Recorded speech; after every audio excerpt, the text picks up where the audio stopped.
This is the CRKT ChanceInHell machete. I've had it for years, and man, it is a hell of a machete. It's only got a 12-inch blade, and it is carbon steel. But I just keep it well greased. You know, I just put anything. You could put Pam olive oil on it. You can put WD-40 on it. I've just put everything on it, and as long as you just keep this thing oiled. And also, you know, a paint job is good if you know you're not going to use it for a while, but the paint does come off. So just be aware of that. You know, you can give it a paint job, and that'll definitely help it out. But just be aware that the paint job will wear off. You know, obviously it's bang.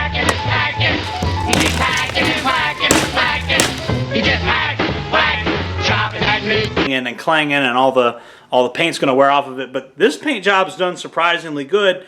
I just put multiple layers of paint on it, and I did it slowly. I put little dusty layers on there that kind of interlocked, and that seems to have done well. You know, it's a 12-inch blade, not the biggest machete ever.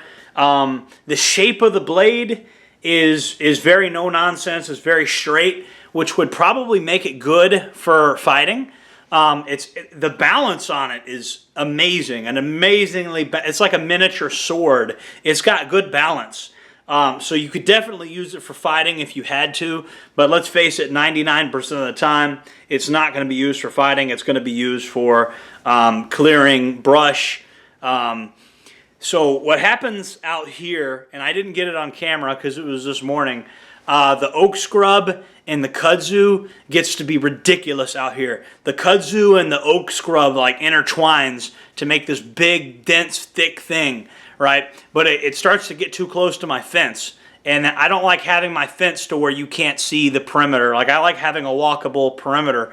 I've gone as far as to pour river rocks on my perimeter and everything because I don't want shit growing on my fence. I just don't like it. You know, I spent too much money on my fence to have shit growing on it. And then I usually use like a saw to go after the master vine. If I could find the main vine and just kill the whole kudzu plant, that's normally what I do. But sometimes it's in there. It can be hard to get. So sometimes you just have to manage it, and managing it with a good machete is perfect. And I just love how this thing feels in my hand.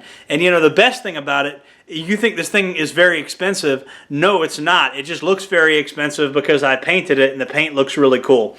This thing is not expensive at all. This is going to run you, there's different versions of it, but it's going to run you like anywhere from like $50 to $70. Like this version right here, I want to say is like $55, something like that. I don't know. I bought this years ago. When I bought it, it might have been like 45, 50 bucks. They're probably a little more expensive now. But man, I like this thing. And people have asked me like what my favorite machete is, and this is my favorite machete. I'm going to be getting more of these, as a matter of fact. I think I'm going to get 3 or 4 of these. And I like them because they're easy to attach to a backpack. 100% great thing to attach to a backpack, which is completely legal here in Florida. We could do that. You know, I see people riding around with machetes, big knives attached to their backpacks all the time. It is big, but it's not too big. It's definitely bigger than a knife, but it's not the biggest machete ever. So if you're looking for something bigger, go elsewhere. Like if you're literally looking for a sword, go elsewhere. When you're in that oak scrub and there's that kudzu vine everywhere, you can actually swing it effectively. You're not getting tangled up when you're trying to swing the thing. If the machete's too big and you're in really dense underbrush, you don't have as much room to swing something that big. You're in close quarters combat with the fucking vines. It's terrible, you know what I'm saying? And so I can tell you right now, this is the perfect machete for dealing with Florida oak scrub.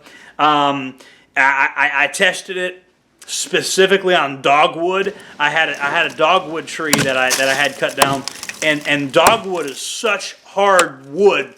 People make furniture and shit out of dogwood. Like, dogwood is extremely rough wood. Like, if you were gonna make a door, like let's say you had a castle and you wanted to make like a strong door that couldn't easily be like a drawbridge or something, I would use something like dogwood for that. Dogwood is incredibly tough, and yet this thing was holding its own against the dogwood.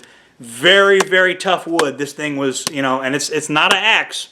It's not designed to be splitting big, huge pieces of wood, but you can see that this thing could be pressed into service for that purpose if you had to. So definite 100% bushcrafting potential.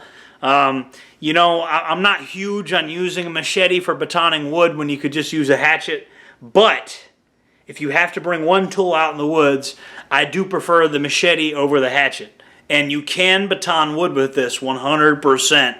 It's just, this is not going to be your best option. But it can do it 100%. It definitely can be pushed into service for batoning wood. So, you guys asked me, what's my favorite machete? I like the CRKT ChanceInHell machete. One more thing, if you're a baby boomer and you like drinking White Monster and you mow your lawn at 5 a.m., I need your help. Please, calling all rich boomers. Please give me a little chunk of that 401k. Donate to the channel. You'll increase the production value of this channel. Help a millennial out. I was born in 1995. Please, this is the Cash App information on the screen. Please, please, please. I'm trying to drink some White Monster too. Your donation could enhance the production value of this video, and it could also give me products to review. If you have a product or service that you want me to take a look at and review, leave your email address in the comment section and hope that bots don't attack your email. Or you could just send me a message on Telegram. One of those two, either one works. Jordan Jareb, signing off.